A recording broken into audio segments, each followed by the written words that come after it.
probably the biggest mistake I see with companies that have come in and toured our place and then go try to implement what we've done is if you're not convinced if this is something that is the best way to work and the best way to serve your team and serve your customers, then it probably will fizzle out. Save yourself some grief. It's not the stuff out there that needs to be improved. It's the stuff that I'm doing that needs to be improved. And that 90% of this stuff that I'm doing right now is probably wasteful. I'm not going to say forget about the people, everybody else, but your primary focus should be if they feel like they've got it down to where they're adding 90% value, I will guarantee you probably only 10% of the stuff that they're actually doing during the day, the customer's paying them for, the other 90% is waste. If I can just take that 10% and double that, now I've just added twice the value to the people that I care about. As far as seeing the waste, my encouragement to lock in the learning and the thought process of the waste is if there's anything that I can pound into people is that if you'll focus on that, you will get better. And the concept, the idea of lean will change your physical world. But if you're after the physical change, man, it's going to be a tough go at it. So Adam, thank you very much for joining us today. Really appreciate you taking your time. As I mentioned to you before we started recording, one of the things I really picked up on is your empathy for your customers and your love for your people. So if you want to give us a quick rundown about who you are and what you do and why you do it, that'd be amazing. Yeah, you bet. Thank you, James.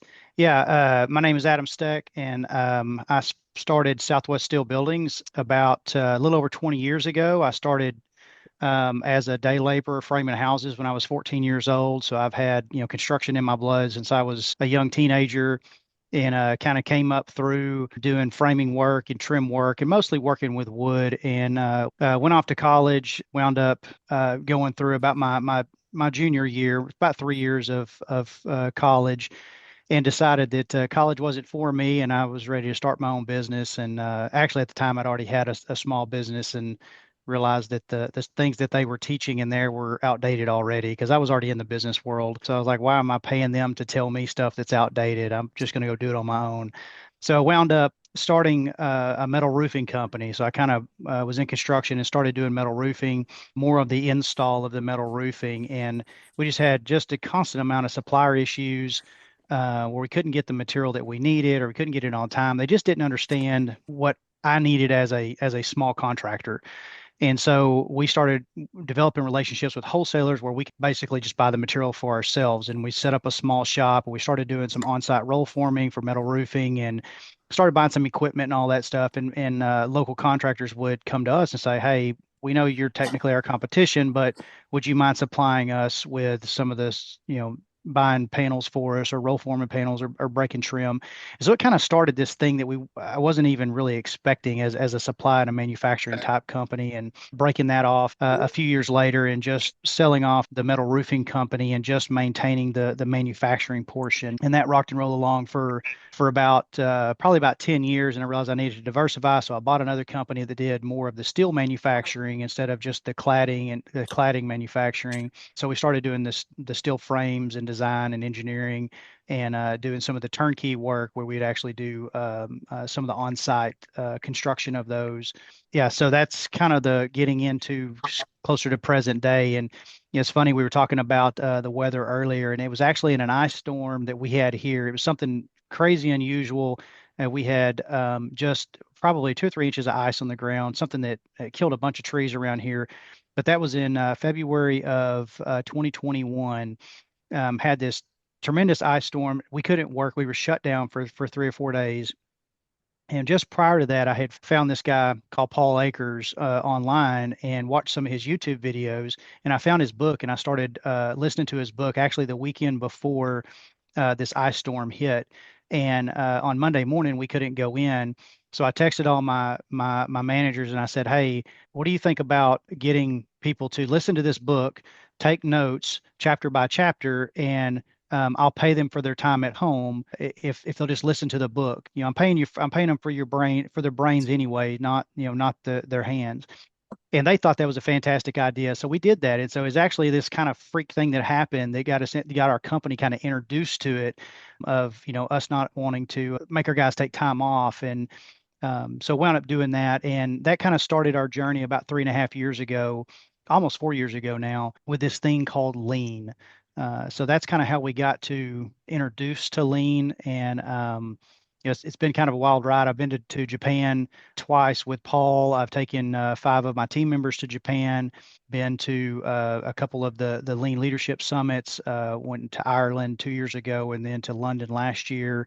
Got the chance to tour Seating Matters and Hampton Conservatories and just a ton of fantastic companies in Northern Ireland, and got to meet some fantastic people in London just a few months ago. That's excellent, Adam. So, with one of the first questions that popped up in my head is you mentioned that you're already paying them for their heads and not their hands. So, was the 2 second lean rollout a big change for you, or was it something? It sounds like you're already going down that path for you to be thinking that way anyway. How much of a change was it for you? I don't know how much of a change. It wasn't a big leap for our team. Culturally, we didn't need this drastic transformation. We happened to get a drastic transformation from on the outside. It looked like a drastic transformation, but on the inside, it was really just kind of tweaking an already very, very solid culture. But I would say, it wasn't a huge leap, but it was a leap. It wasn't like it was just comfortable for everybody. One of the questions that I get asked when we lead tours is how many people left because of lean, or how many people did you let go because they didn't want to get on with lean? And my answer is we've never let anybody go because they didn't get on board with lean. It got so uncomfortable for people that they left. And I would say that should be the answer for any culture. If somebody is comfortable not abiding by the culture and they stay, then you have a culture problem. You don't have the culture you think you have. And so really what we did is 2 Second Lean gave us the language to really build in that, yes, we want to hear from the people doing the work, and we're going to treat your ideas with respect. We may not be able to implement all of them, but one of the things that fundamentally, as a human, we just want to be heard. We want to know that our ideas get a fair hearing. And it's not so much that people adopt our ideas, that's a bonus, but just fundamentally, we just want to know that we've been heard, right? And that people are truly listening to us. And I think that 2 Second Lean and the idea of in the morning meetings and improvements and all that stuff, it gives authenticity to that. Now, if you're faking that, you're screwed. It's not going to work for you. But if it truly is an authentic thing that you want to hear your team members' ideas, it takes some time to free flow from people. I know at least in the United States, and this is one of the things I talk about on our tours, is when we have companies in to do tours, is you have to be patient with people, because the reality is the muscles that we're asking people to exercise are atrophied. If you get mad at somebody that's laid in bed and not been able to move for 2 years, and then you get up and ask them to start running, things are going to hurt, and they're probably going to break something. They're probably going to pull some muscles. They're probably going to go backwards. Mentally, the muscles that we're asking people to move with 2 Second Lean are atrophied because everything is telling them, hey, let me do that for you. I mean, think of Amazon. Everything is designed to, hey, you shouldn't have to work so hard. You shouldn't have to think so hard. Pay me to let me, do this convenient thing for you. And so everything outside of a culture that embraces 2 Second Lean is speaking almost against the idea of 2 Second Lean, of the thinking and the mentality that has to be present to do that. That's a really good segue into today's topic of teaching people to see ways. So, if those muscles are atrophied, especially those waist goggles, they're not existent. So how did you start that process of teaching people to start identifying waste and knowing what waste is? How did you start? This may be a little crude, but if you've never seen a pile of dog poo and you keep stepping in it and things keep, getting on the bottom of your feet, and somebody tells you that, hey, that's a pile of dog poo, you just have the head knowledge, don't step in that. And I think there's just a basic thing of people just don't understand what waste is. I think it starts with a head knowledge, and that's why we really started with really just teaching on them. Like, what is overproduction? What's the concept of overproduction? And then let's find a few examples this week of what overproduction looks like. Overproduction is producing anything before it's needed or in too high of a quantity of what's needed. So it's Mhm. not just a volume, it's also a timing issue. And so you start to teach that and you start to bring examples. So instead of it being a pure vomit of knowledge, you drop some of that, at least for me, I dropped some of that knowledge to make sure they had a concept of do you understand the concept? Now let's go see if we can hunt and find that in our business. And all Yeah. of a sudden, the examples start to come up and like, oh, well, I didn't realize that. Well, what does it look like in the shop? What does that look like in the office? Are we overproducing paperwork? Are we overproducing steel? It doesn't matter what the thing you're overproducing, it's still the same thing. When you first started in your journey to where you are now, obviously there's been a big learning curve.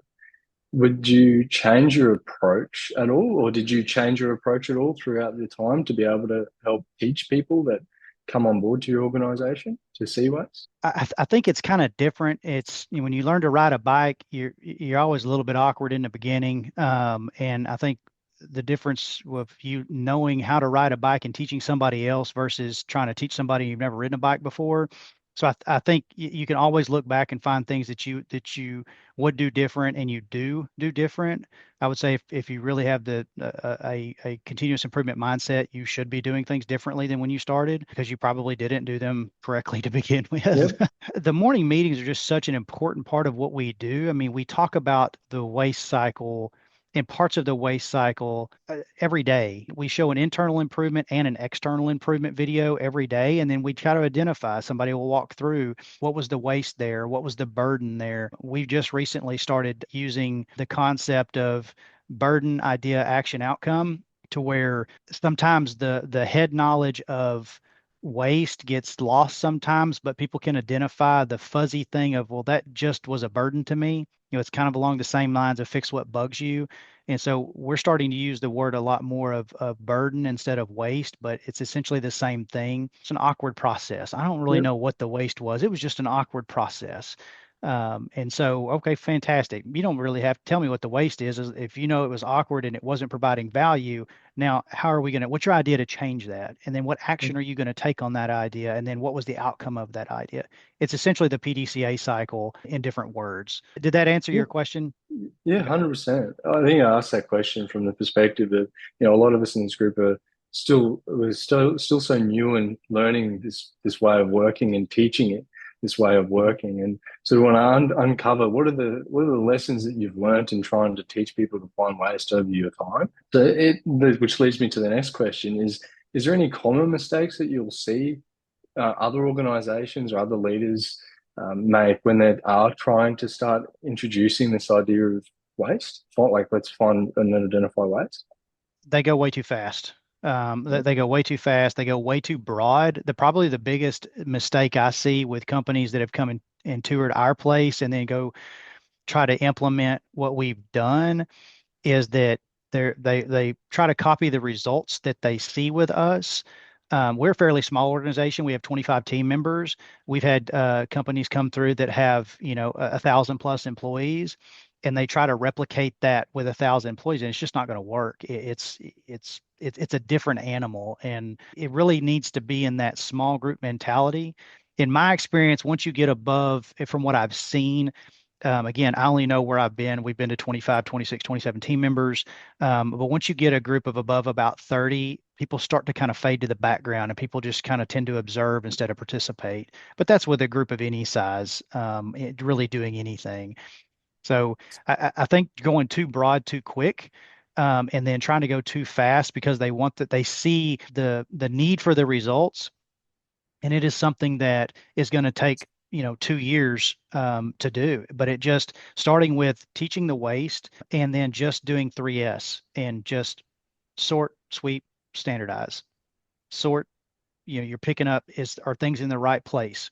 Did the tools get put back? Well, the tools didn't get put back. Well, why didn't they get put back? Well, there was no real clear identification of where the tools were supposed to go to begin with.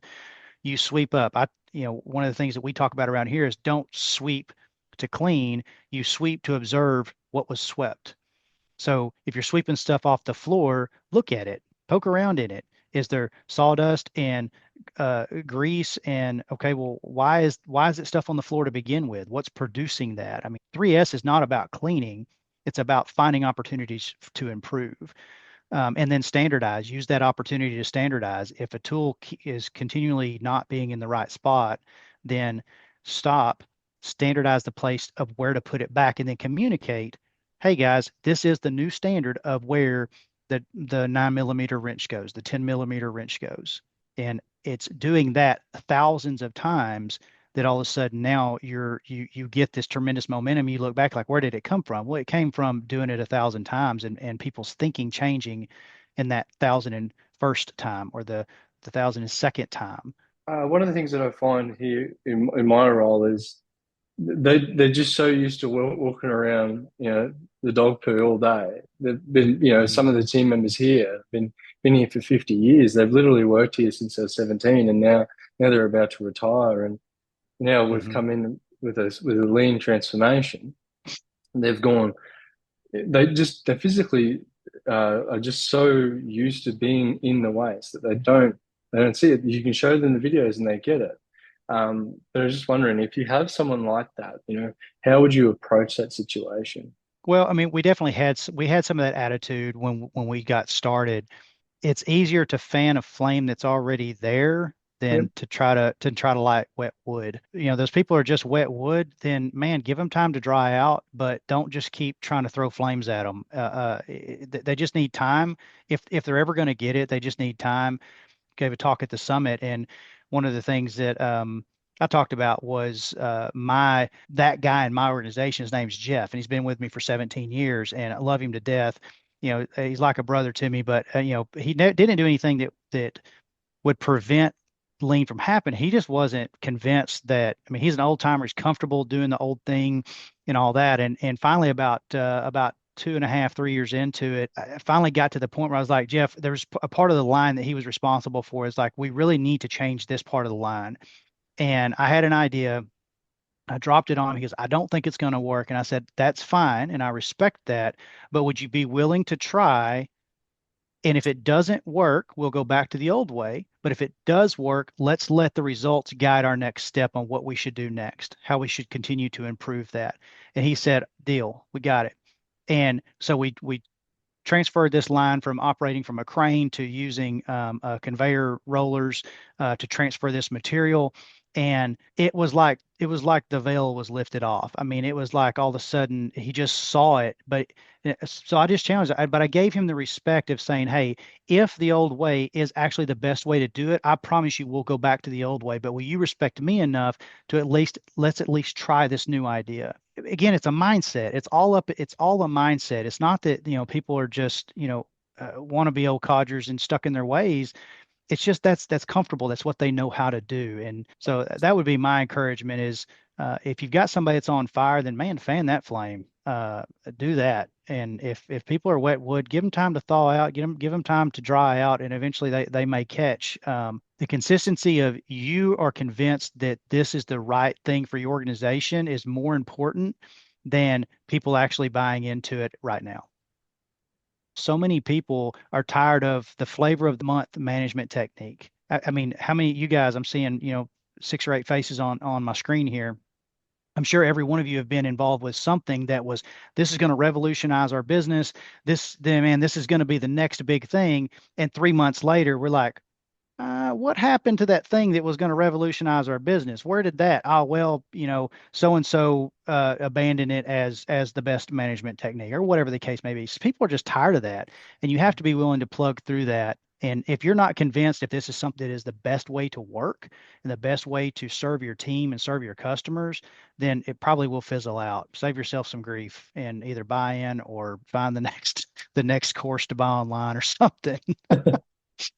I think you've just answered my next question, which was, watching your 2 second lean tour and Caleb in the shipping area, and he's showing off his forklift and all the improvements that he made in that area. I was just blown away when I looked at that. For the young guy, super keen, super passionate. He was not accepting the status quo. He was relentless on just how do I keep going to the next step, next step, next step. So that sort of leads me to the next question is, how did you foster that? And I'm assuming you've just answered that through just consistency, showing up every day and spruiking the same message. But is there anything else to that? Well, Caleb's a little bit of a special case because he's actually my oldest son. He's one I can get in his ear, and he truly is passionate. I mean, he truly is. Like this, he's convinced this is the best way for him to work and add value to our team and our customers. I will say that one of the things, and this was actually what my talk in at the summit in London was about, was if you don't have a purpose before you start lean. So for me, I own the company, right? So I get to set the expectation, I get to set the standard, I get to set the purpose and the vision. It's not about making money for me. I've made millions and I've lost millions. Doesn't matter to me. I've been on both sides of that coin, and one of them's not more glamorous, one of them's not any better than the other one, other than you've just got a little bit more in your bank account. But it's in relation to our purpose as a company, because our purpose as a company is honor God, build people, and spread joy. And so when we talk about lean, we talk about it in context of our purpose as a company and our mission as a company. And purpose and mission are two different things. I would encourage you to find my summit talk online. It kind of go in a little bit more detail about that. But our mission as a company is to serve our team, customers, and community with excellence as we work to simplify the steel building business. So that's our mountain to climb. That's whenever we get lost and we get confused, what are we supposed to be doing? That's our reorientation is, hey guys, we're looking to serve and we're looking to simplify the steel building business. If it doesn't align with that, we don't do it. And if it doesn't align with our purpose of honor God, build people, and spread joy, then we don't do that either. And so it really helps to simplify everything of why we do things. That's kind of the long way of going about. If people don't understand why they're doing it, then they're not going to do it for very long, regardless of how excited they get about it. The last question I have before we go into the Q&A with Chris and Tony and the other team members online was, and we sort of give you a bit of a precursor before we started, was about your improvement board. We've seen that you can see your improvement boards are through the workshop in your Mhm. areas throughout all your organization. What, what are they for those that haven't seen them? What are they and how did they come about? The improvement boards came from actually from our tour 2 years ago that we took at Seating Matters. We were in the sewing department, and they have them throughout their factory, but the one that stuck out to me was in their sewing factory. Of it's just a place to quickly write down ideas so that you could work on them later. I'm a prolific note taker, right? So I've got a to-do app on my phone, and that's how I kind of keep up with all the stuff I'm supposed to do and when I'm supposed to do it. But I found that our brains are really good for creating ideas and not really storing ideas. And so the concept of an improvement board is just you have a blank piece of whatever that's magnetized. We're in the metal business, so we magnetize our stuff instead of Velcro and all the other whatever everybody else uses. But they've just got magnets stuck on the back of them, and it's just something that if Lowell on the slit line, he has an idea that he can't do immediately. If you can't do it in the next 2 minutes, then you need to write it down. Like literally, if you can't handle it in the next 2 minutes, write it down. But it's something that he can stop what he's doing, get that idea out of his head, or at least the concept of the idea, put it on the board, and now he knows that's safe, that he can come back to that later. He can forget about it for now, and he can get back to his work, adding value to the customer through what he's doing. So that's where the idea came from. Was we actually got that from Seating Matters in Northern Ireland. But we kind of handle it a little bit uniquely. We have as many different departments. We have as many different methods of doing these boards because those individual teams get together, and one of them they have the kind of the Pareto pyramid thing, where the ideas, they put all their ideas at the bottom and then they're forced to kind of work up to where there's only room for one at the top. So they have to pick a priority. So, they kind of work the general ideas. We've kind of got a little bit more meat defined. And then here's the one that we're actually working on right now. So it's in a pyramid shape. In my design and engineering department, they have a baseball theme to where they have, first base, second base, third base, home run. They've got a dugout for ideas that are just kind of just random ideas. They've got, the home run is, I learned this from Ryan Tierney, is improvements not completed until it's shared. And so even though they may be done with the improvement, they leave it on third base until it's actually they've made an improvement video to share with the rest of the team. And then they get to celebrate that, hey, we got a home run with this idea. I'm not a micromanager, so there's some of these ideas that do need to be uniform completely throughout the organization, but the ones that don't, my encouragement is leave that autonomy because it creates a little bit better ownership of those. And the production shop, they just have three columns. They've got idea, working on, and finished. the idea is that you're getting the ideas out of your head, you're getting them in front of you where you can visualize them, and then you're doing something about them. So, just for clarity, do they work on those ideas? So, you got the base of a pyramid. Do they work on those ideas in their improvement time to get them into the middle section, and as well as working as the ones at the top that they're working on? Like, how do they how do they transition it through the pyramid? Is it using their improvement time throughout the day, or is it just up to them? Or? We're not running, 3 8-hour shifts. And so we definitely have downtime, throughout the week that they can go back. But the idea is that at a minimum, they have that set 30 minutes in the morning to do their 3S and then and work on those improvements at a minimum. And again, that's what works for our company. That's kind of the way our Yep, production works. yep, that's excellent. Awesome. Thank you, Adam. We'll open up the floor now to Chris. Yeah, g'day guys. I'm Chris. I can't seem to change my name on the iPad, so everyone, if you want to call me your local, that's fine. But I'm Chris, and thanks for the opportunity to ask Adam a question. Yeah, your lean tool was amazing. So thanks for doing that a little while back there, Adam.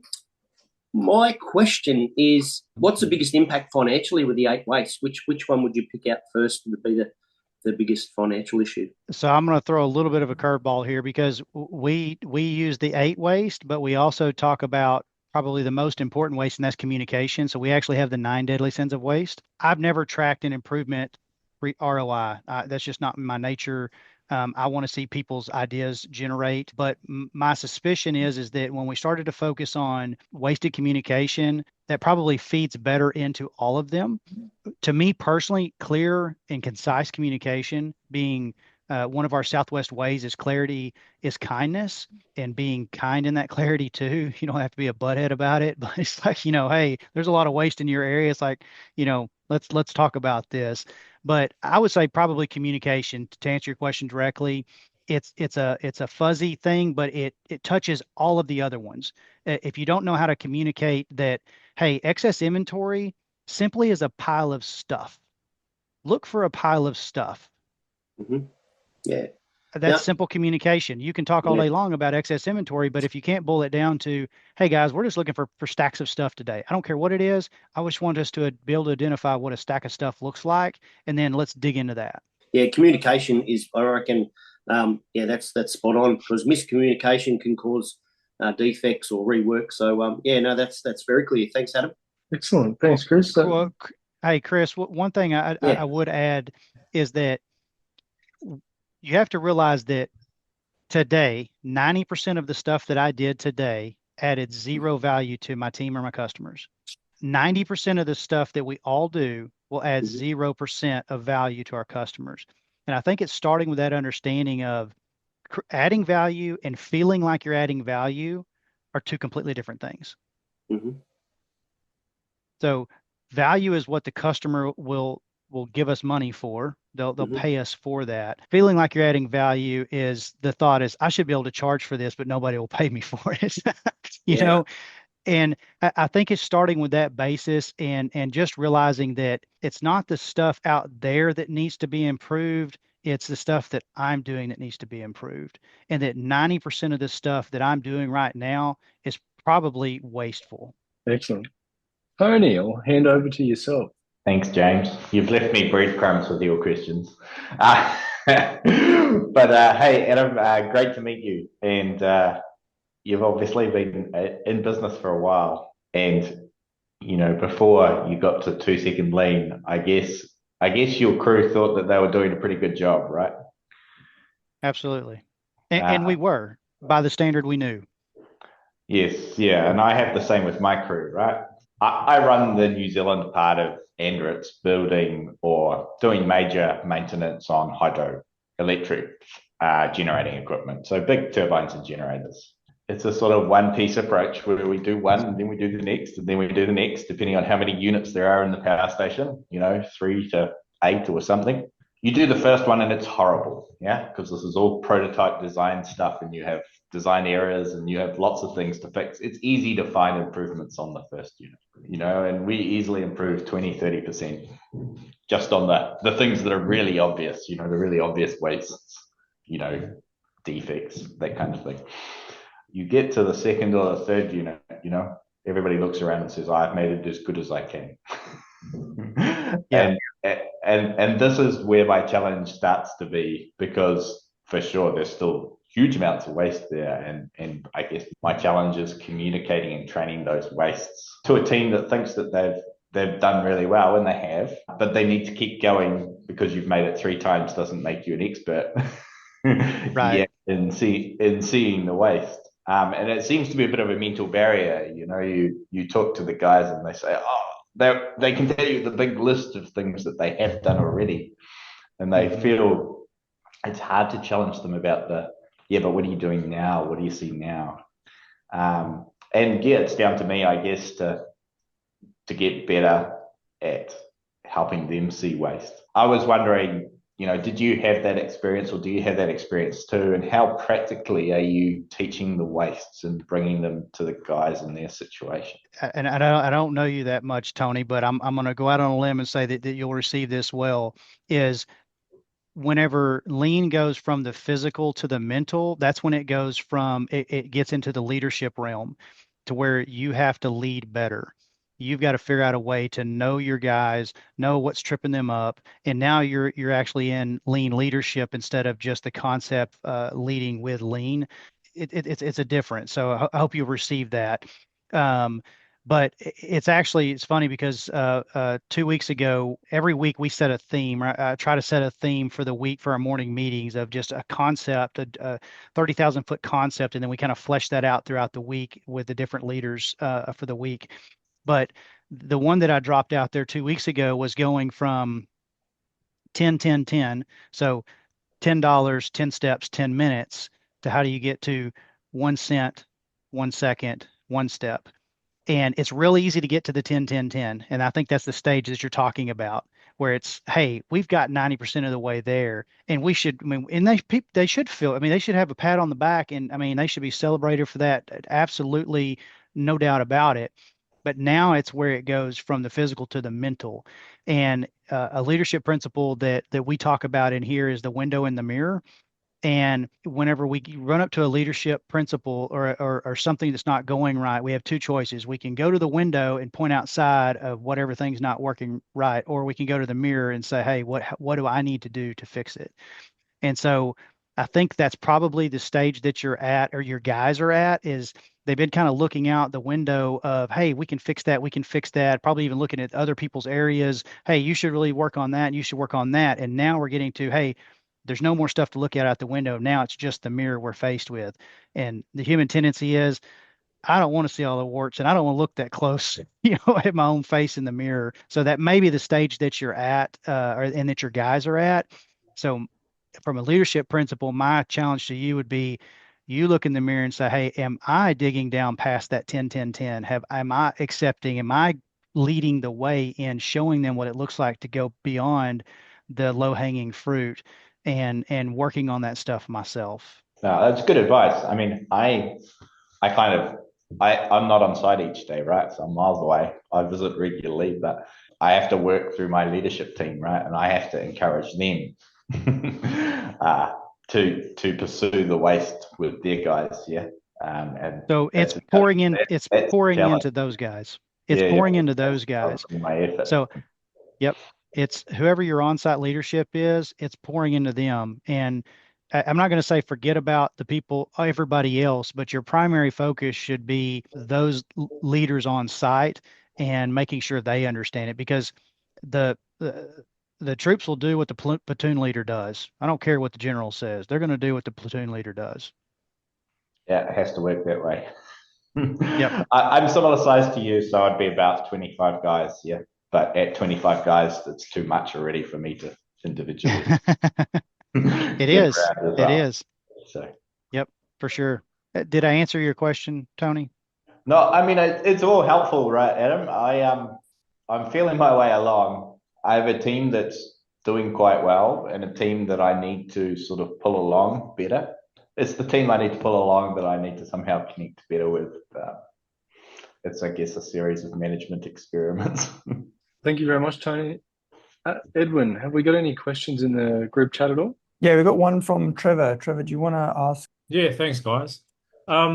I mean, just a couple of comments, and I don't know where to start here, but Tony, I'm exactly the same as you, rowing the same boat. I've got two different teams. One's doing great, one's, I don't know, in doubts whether it should happen. So I think the aim is just to keep pushing through it and keep putting them along with you, as Adam said. But again, I started on this lean journey with the help of Edwin. I was just running a business that was an absolute mess. The culture was terrible. People weren't doing what I wanted to do.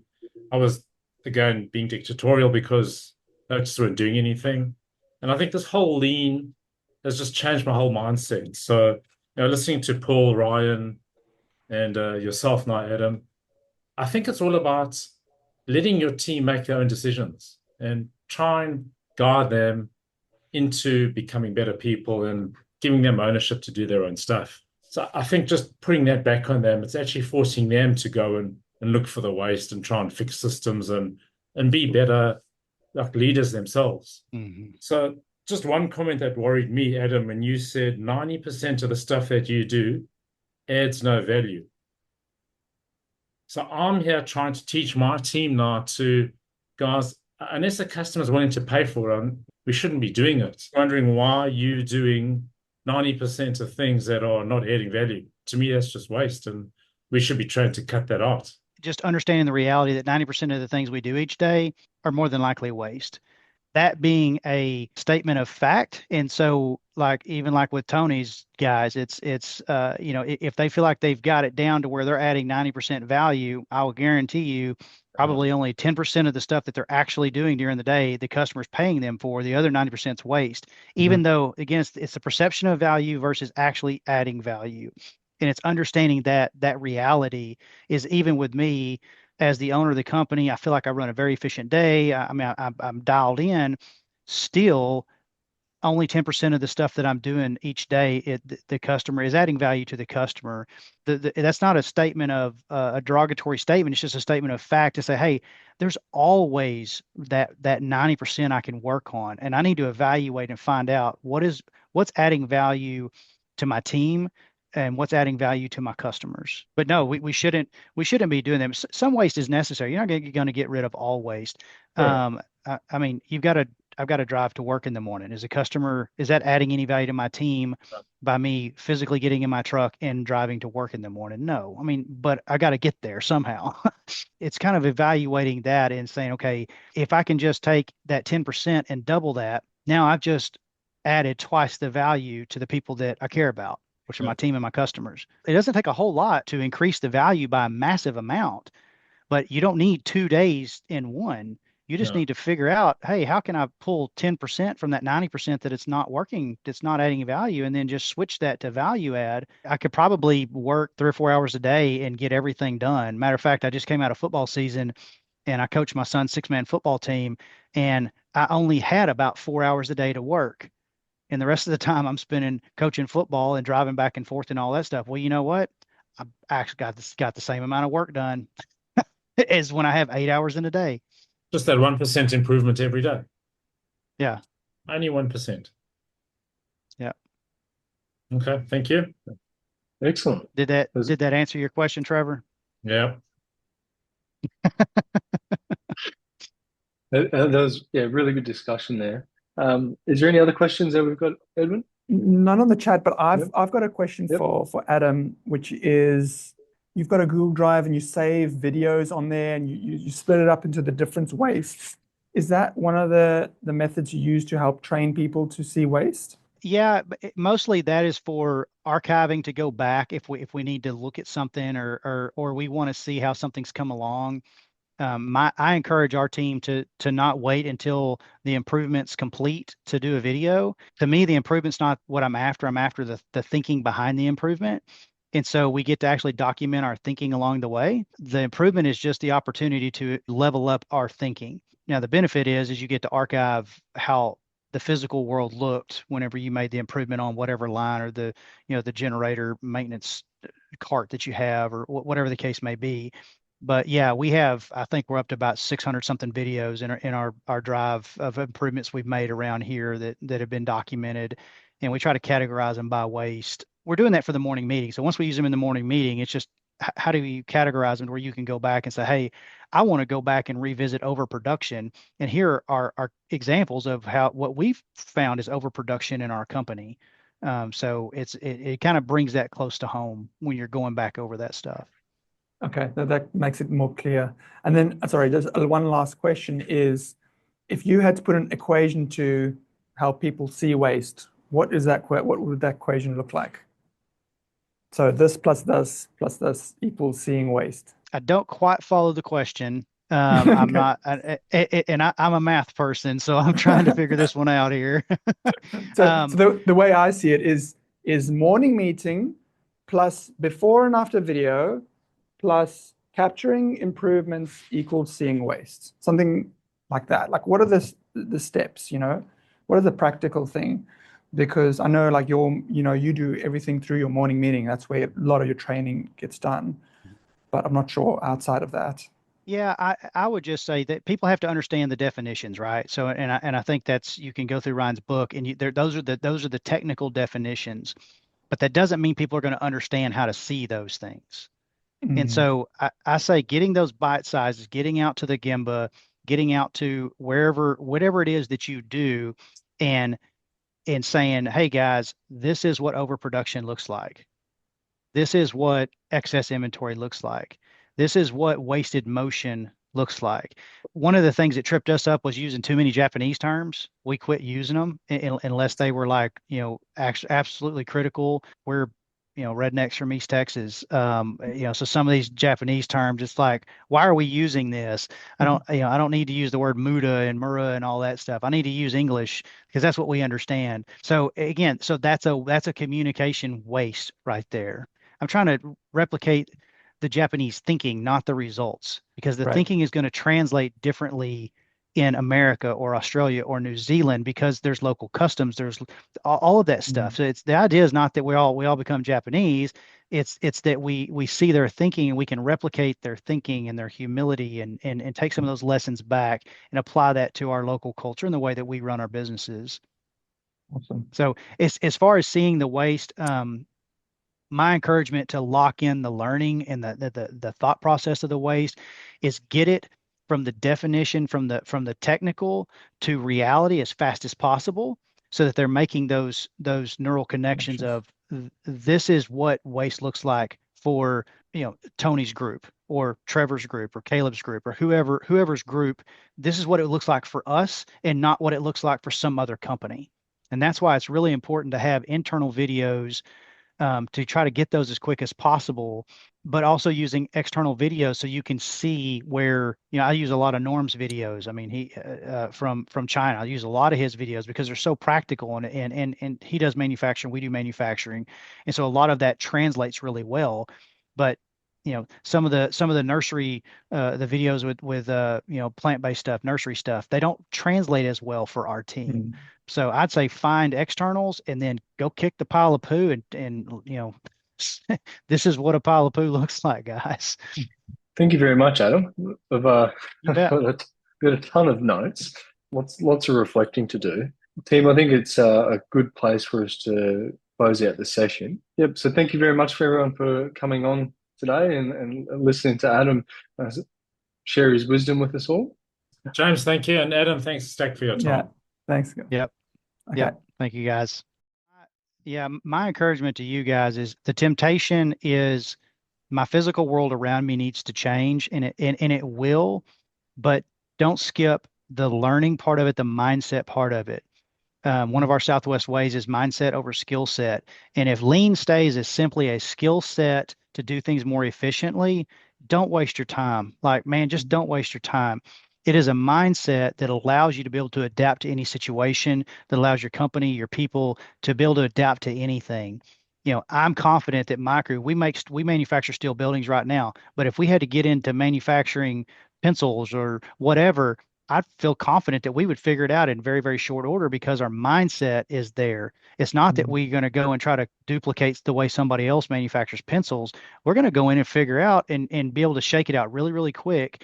But I will say for both of you guys is find the lowest cost of failure when you go to do anything and then learn from that little bit. That the solution, you can buy the solution at $10,000, go to 10%. You could probably test it at $1,000. Well, if you can test it at $1,000, can you test it for $100? Well, if you can test that part, can you test the core theory for $10? And a lot of times what you'll find is you'll learn more from that $10 test of just being willing to throw that $10 away than you would have if you just spent the 100, the 1,000, or the 10,000 to buy the solution off the market. Because again, it's the learning, it's the thinking that changes. It's not the solution, it's not the physical world. If there's anything that I can pound into people is that if you'll focus on that, you will get better. And the concept, the idea of lean will change your physical world. But if you're after the physical change, man, it's going to be a tough go at it because people don't like that. That's manipulating people. And the true gift is that you're helping them to change their own thinking, not that you're making their world more efficient or easier or any of that kind of stuff. That's the true gift of lean, is that you're actually helping people's minds to change and get off that atrophied bandwagon of laziness and non-critical thinking. Golden nuggets, just dropping them. Yeah, nuggets and pearls.